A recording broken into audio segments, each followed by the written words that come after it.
हाय। सो इस वीडियो में हम देखने वाले एक नई प्रॉब्लम को which is finding the square root using binary search. So let's start. So before moving ahead, let me introduce you to Newton School. Newton School is an online platform where you can start your tech career. This platform is meant for students, working professionals and women who want to get into tech companies. इनका एक flagship programme है जिस call is the 6-month boot camp program wherein they teach you to become a full stack developer, and if you get placed through their platform with a minimum CTC of 5 lakh rupees, तभी आपको fees पे करनी है, वरना आपको कोई fees पे करने की जरूरत नहीं है। So it's completely free. So I would recommend you to go and check their website. सारे लिंक्स मैंने डिस्क्रिप्शन में दे रखे हैं। So let's get back to the topic. सबसे पहले समझते हैं कि प्रॉब्लम स्टेटमेंट है क्या। प्रॉब्लम स्टेटमेंट बहुत सिंपल सी है, finding the square root using binary search. जब भी हम बाइनरी सर्च की बात करते हैं, there are two things that we need to keep in a mind. पहली चीज तो है we need to think of search space because we are searching for something. दूसरी चीज ये है कि that search space needs to be sorted because binary search works only on sorted arrays. So let's C.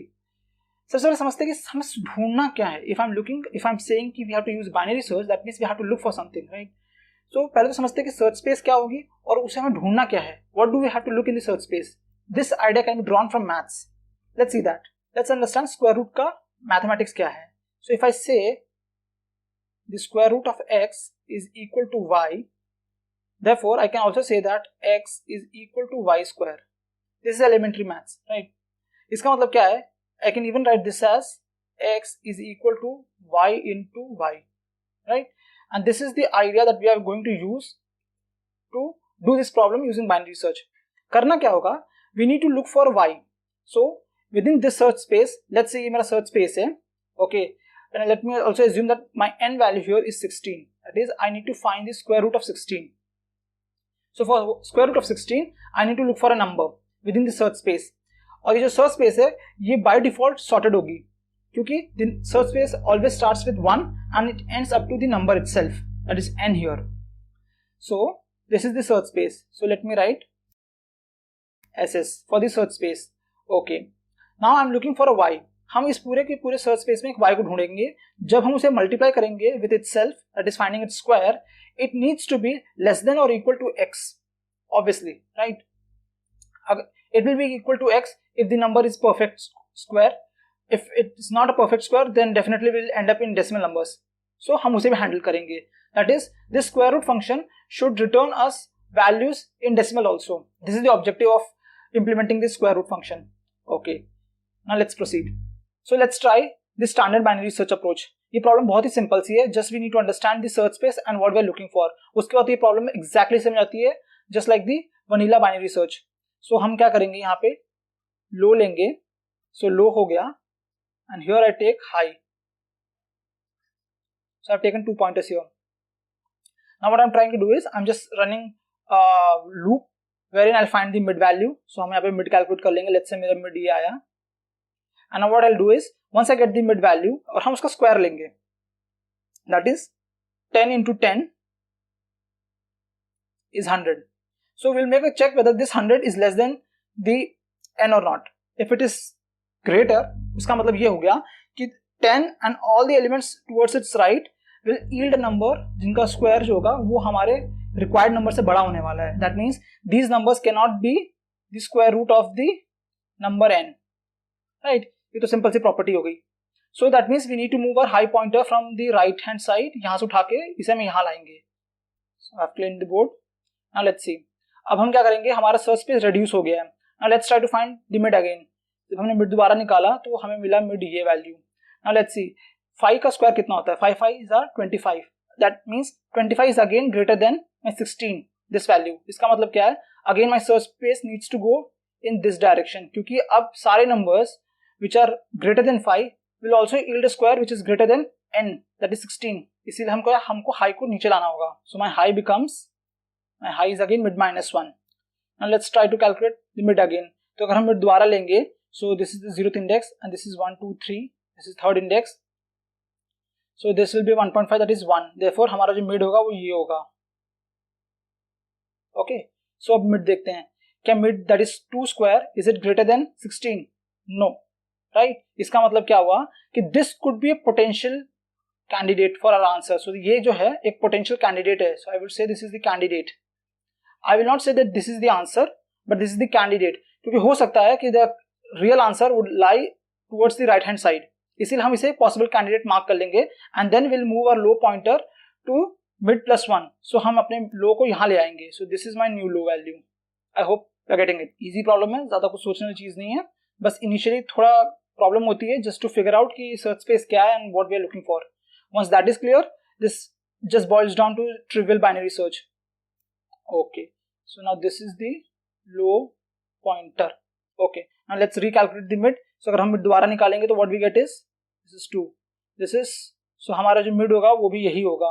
So this is the mid value. Again we'll take the square root of we'll take the square of mid.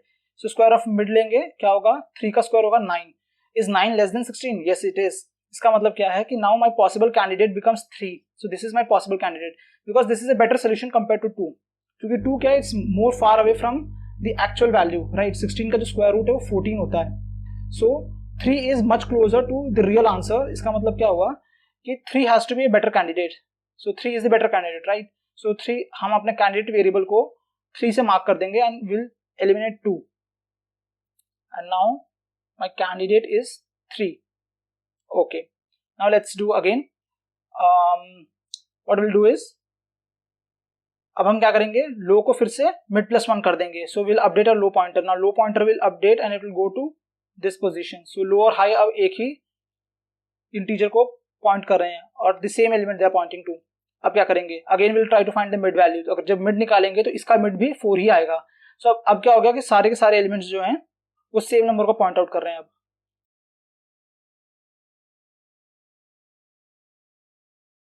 Mid भी इन्हीं को point कर रहा है. Okay, now let's सी. 4 का square करेंगे, it gives us 16. Therefore this is again a better candidate. इसका मतलब क्या है, now we will update a candidate value also. So now my candidate value gets updated again because this is a much better answer. इसका मतलब क्या है, now candidate value is 4 now here, right? और now since this is there, now again we will update the low value. So it will point two mid plus 1. तो अब क्या हो गया, हमारा जो लो है वो यहाँ आ गया. That is now our low and high have swapped their positions. So एक दूसरे को क्रॉस कर चुके हैं ये. इसका मतलब हमारा अब लूप टर्मिनेट हो जाएगा. That is the binary search का logic. All right, and our loop will terminate. So once the loop is terminated, we get the answer in the candidate variable. So candidate variable हो या फिर इसको answer बोल सकते हैं, अब जो चाहे से बुला सकते हैं. This variable will hold the answer, right? So this is how we find the answer. I hope it makes sense, right? So जो डिफिकल्टी वाली पार्ट थी वो यही था कि वी नीड टू अंडरस्टैंड कि सर्च स्पेस क्या है यहाँ पे.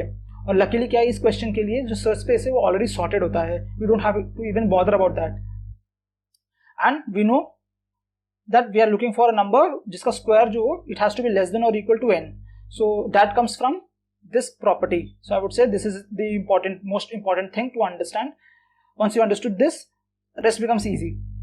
Okay, so let's see the code. So मैं यहाँ पे अपने IDE में आ चुका हूँ. Now let's see. So मैंने यहाँ पे already एक square root function implement कर रखा है. All right. So what I'm doing is I'm taking low as 0. आप इसको 1 भी ले सकते हैं. It doesn't make a difference. So आप low को 0 लीजिए या 1 लीजिए, सब कुछ सेम है. High is equal to number. So that number हम वहाँ तक जाना है, right? That has to be the high pointer.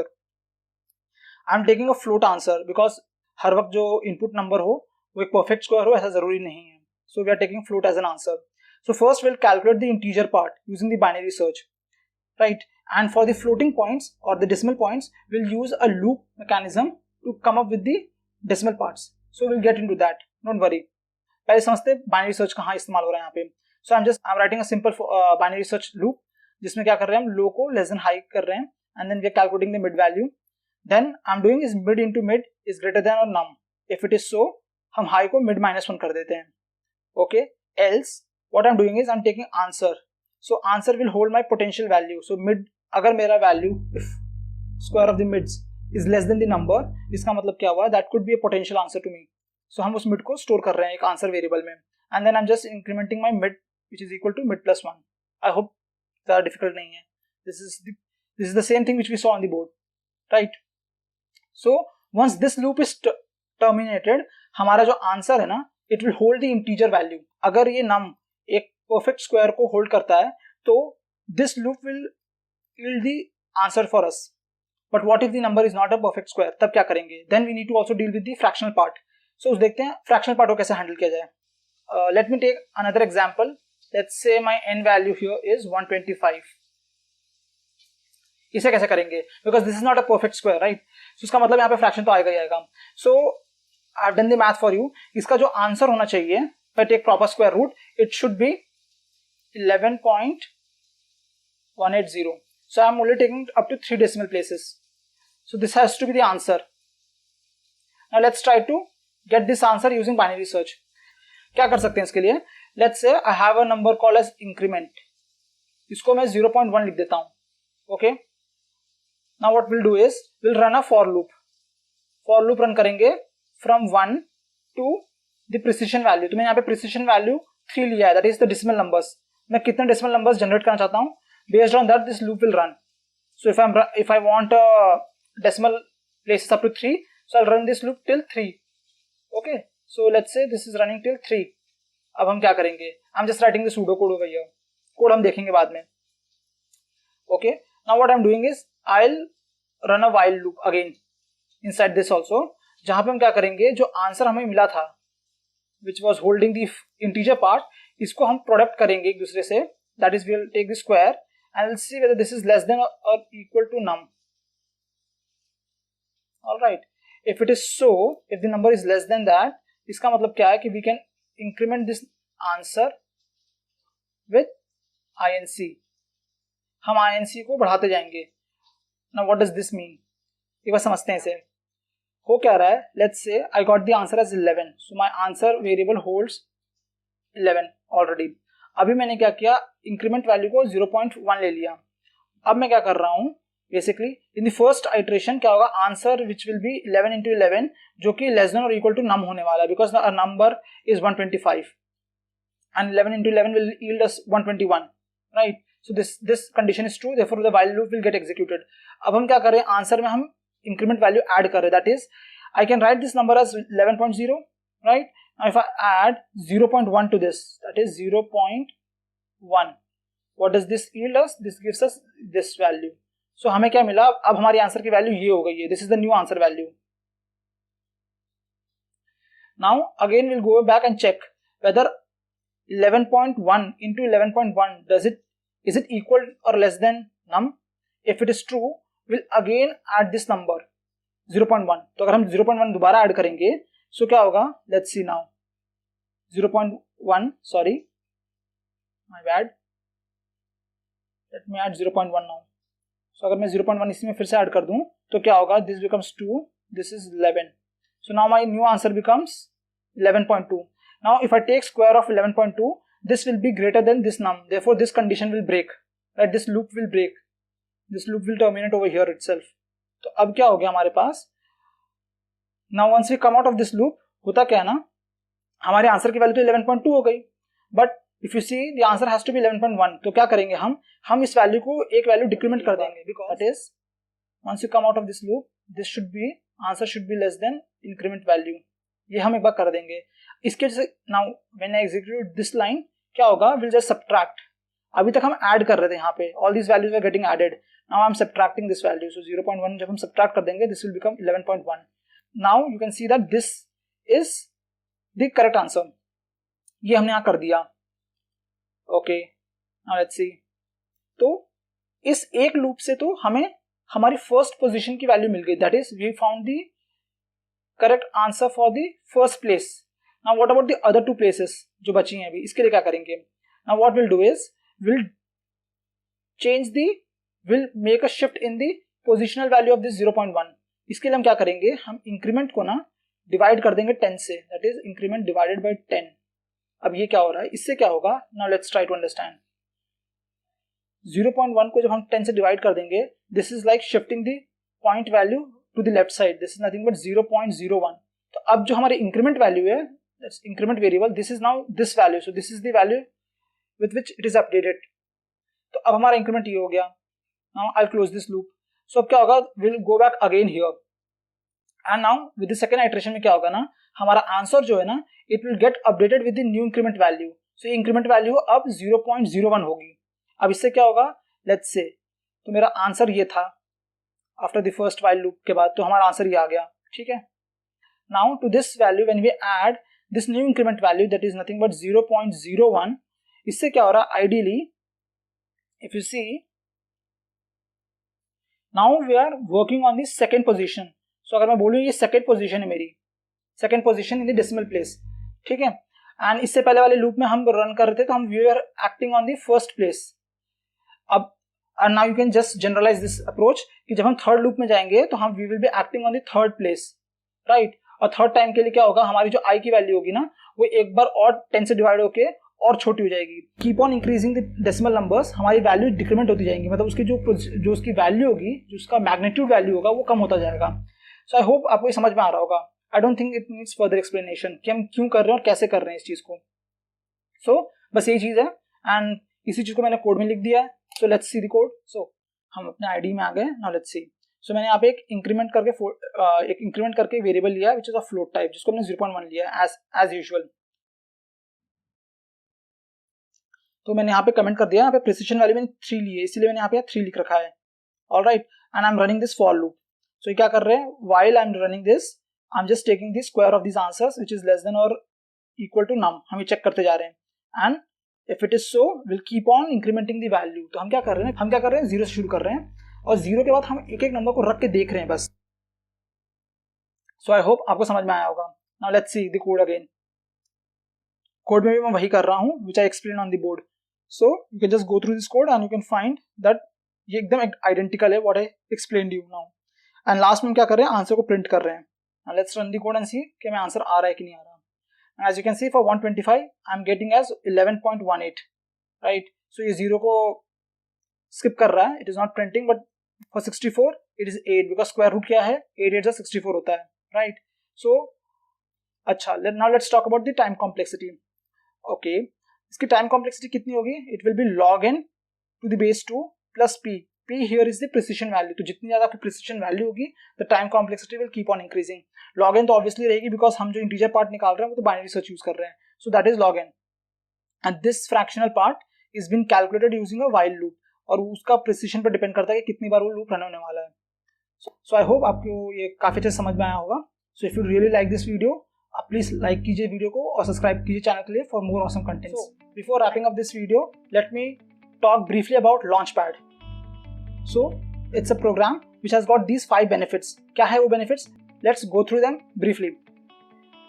Launchpad makes you job ready. That is, as I said, यहाँ पे सारे courses free हैं and whatever courses are there, they're all made by industry experts. So they are very relevant to the industry needs. So it always makes you job ready. It's a free learning platform. So आप यहाँ पे हर चीज़ freely avail कर सकते हैं. You don't have to pay any rupee. Self-paced है. That is, all the videos are available at your disposal. It requires zero setup. That is, it has got inbuilt IDs, so you don't have to install any code studio or any IDE on your system. सब कुछ आप browser plugin के through web पे access कर सकते हैं, and you can access all your codes and all your videos through any device. Right? They also have got a doubt solving platform. That is, if you have got doubts, you can just post your comments in the doubt section, and within 24 hours your doubts will get resolved by the expert team.